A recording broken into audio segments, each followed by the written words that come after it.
How can you fix this problem on your Subway Surf app? So all you have to do, so you just click here on settings here. So then it's going to take you to this list here. Then all you have to do, just go down here. So you keep going down, then you click here on apps. Then come to apps list here. In there you're looking for Subway Surf app. Or just click on search. Then here add Subway Surf. You just click on it here.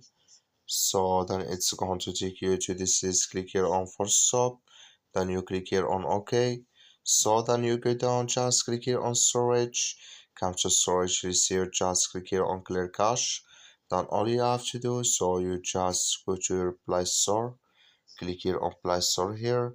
Then here you search for Subway Surf app. It's going to show for you like this. You will find here, if this click on it, then it's going to work with you. That's all you have to do. Thank you for watching. Don't forget to support us by liking and subscribe.